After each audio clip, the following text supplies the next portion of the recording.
vazhdoni, zotri.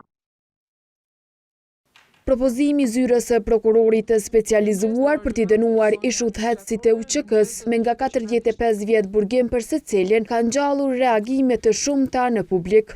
Presidentja Vjosa Osmani në reagimin e saj ka thënë se gjenocidi, krimet kundër njerëzimit dhe krimet e luftës janë krime që Serbia i kreu kundër popullit të Kosovës ndër shekuj.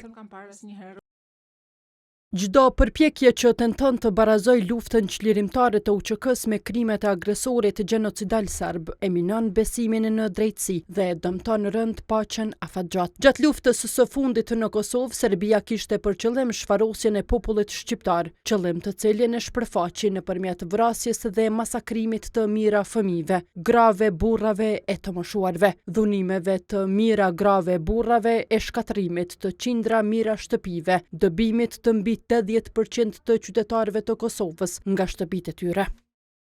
Kritika shprehen edhe partitë politike.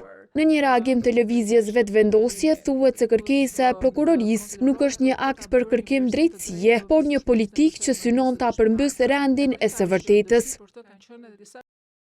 Çdo përpjekje për ta kriminalizuar këtë rezistencë nuk përfaqëson drejtësi, por një akt politik të rrezikshëm që synon rishkrimin e historisë, barazimin e agresorit me viktimën dhe ndëshkimin e së drejtës për liri.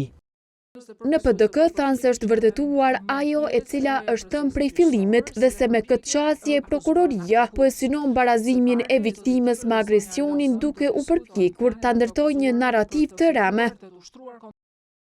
Hashim Thaçi, Kadri Veseli, Jakub Krasniqi dhe Recep Selimi nuk po gjykohen si individ të shkëputur nga konteksti historik, por si simbole të rezistencës, të çlirimit dhe të shtetformimit të Kosovës. Kjo qasje e prokurorisë synon barazimin e viktimës me agresorin dhe kriminalizimin e luftës për liri. Ajo konkretizua edhe sot përmes kërkesës për dënime absurde, që reflektojnë vetëm dëshkim politik dhe selektiv. Gjithashtu përpjekja për ta ndërlidhur shpalljen e pavarësisë së Kosovës me një pretendim kriminal është e papranueshme dhe bie ndesh me parimet themelore të së drejtës ndërkombëtare.